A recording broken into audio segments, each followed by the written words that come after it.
as fraudes no INSS, e o Fábio Luiz Lula da Silva, né, filho mais velho do Lula, ele já voltou para Madrid, né, onde ele está morando desde o meio do ano passado. Ele foi, inexplicavelmente, se mudou para Madrid, assim, do nada. O pai volta a ser presidente da República, mas aí o pai é presidente da República, ele vai morar na Espanha. Já essa viagem em si só, ela já é algo muito estranho, né?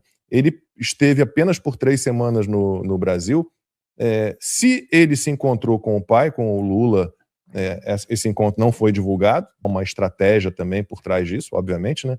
Evitar que o Lula fosse visto com o filho, que é sim investigado como possível sócio oculto do careca do INSS, Antônio Carlos Camilo Antunes. Está preso desde setembro. E as ligações do Lulinha com o careca do INSS, elas foram citadas a primeira vez pelo Edson Claro Medeiros Filho, que é um ex-auxiliar do careca do INSS. Tudo o que ele disse à Polícia Federal, aos poucos vai sendo confirmado. A história da mesada de R$300 mil, todo mês, R$300 mil, o careca do INSS depositava na conta de uma empresa da Roberta Luxinga, que é a melhor amiga da Renata, mulher do Lulinha.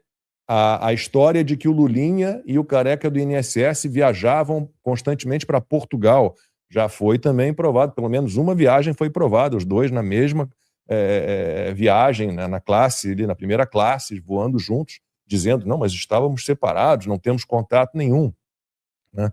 E o próprio diretor-geral da Polícia Federal, o Andrei Rodrigues, já admitiu, né, em entrevista, e de um jeito muito peculiar, que as investigações sobre as fraudes do INSS envolvem o Fábio Luiz Lula da Silva, o advogado lá do Lulinha, diz não tem nada a ver, não tem nada a ver. Mas o próprio Andrei Rodrigues, de novo, diretor-geral da Polícia Federal, disse, infelizmente, sim, o filho do Lula está entre os investigados. Alan, então você tem Banco Master, fraudes no INSS, PCC, Centrão, PT, cara... Esse acordo era o acordo que já existia antes do Lula ser eleito lá em 2002, né? Ou seja, você tinha uns coronéis cuidando da política, né, e cada um era dono de um pedaço. E, na base, o PT veio em décadas, né? O PT, quando eu falo, é o Partido Comunista que se repaginou como Partido dos Trabalhadores.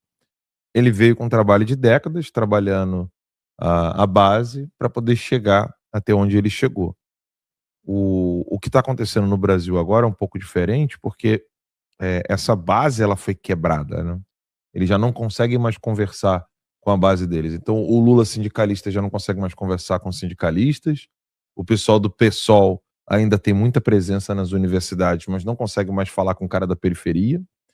E a prova é esse Lulinha aí, né, esse filho de um burocrata que agora é milionário, o pai que a vida inteira foi, bem dizer, burocrata, né, sindicalista e depois burocrata, e tá todo mundo milionário. Isso mostra por que no Brasil as pessoas têm nojo de acompanhar a política. Ah, mas em todo lugar é assim. Olha, eu vou dizer uma coisa para vocês. Sempre há um degradê das coisas. Se alguém falar assim, não, minha casa também é bagunçada, beleza, casa bagunçada, mas não tem merda na parede. O Brasil está nessa situação. E aí que vem a grande irresponsabilidade dos jornalistas de não noticiarem isso como deveria, porque o povo não está informado disso. O que aconteceria com o Brasil se o povo ficasse informado sobre isso de fato? Eu não acho que o Brasil continuaria do mesmo jeito, sabia? É verdade, é verdade. O Lulinha, naquela época, Alan, da Game Corp, tinha uma outra empresa que era a BR4, né? O nome era mais ou menos esse, BR4. E aí, elas... vai entrar a figura do Fernando Bittar também, mas vamos ficar só na figura do Jonas Leite Suassuna, que era o sócio, que é o cara do sítio de Atibaia. Ele era dono de parte do sítio de Atibaia do Lula. O Lulinha, naquela operação, ele leva a empresa, os negócios dele, 83 milhões de reais. O Lulinha. O Lulinha que era nada, ele era filho do Lula. Jonas Suassuna não era só o dono do sítio de Atibaia oficialmente, não, que a gente sabe que era do Lula. O Lulinha e a Renata, a mulher dele, moravam, antes de ir para a Espanha, neste apartamento. Pertence a quem este apartamento? Jonas Suassuna. É inacreditável, cara.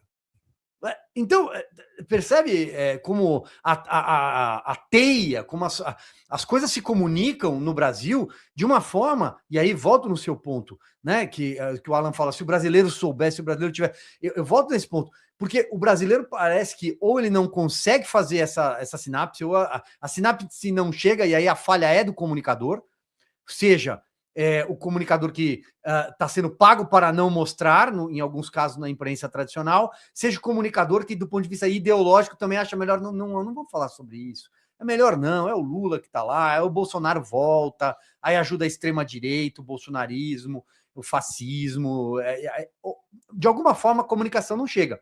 E o outro ponto que eu acho também é que o brasileiro, infelizmente, depois do que fizeram com a Lava Jato, eu acho que o brasileiro perdeu a capacidade de indignação com o mal feito. A indignação com a corrupção, que é o maior cupim que pode corroer uma república, e a corrupção mata, e a corrupção, sim, foi combatida de frente nas ruas pelo brasileiro quando tinha manifestação na Avenida Paulista, no domingo, Paulista tomada em defesa, por exemplo, da Lava Jato. Em defesa, era uma época de governo Bolsonaro, começo de governo Bolsonaro, também, né, pós-impeachment e começo de governo Bolsonaro, mas o brasileiro tinha a capacidade de se indignar com o mal feito. Agora estão roubando aposentados, e o brasileiro, mas sempre foi assim, né? Vai ser assim, o PT e o sistema. Essa é a hora que eu acho que a chavinha precisa virar, e se não virar agora neste ano par, agora aí não vai virar mais mesmo, aí esquece.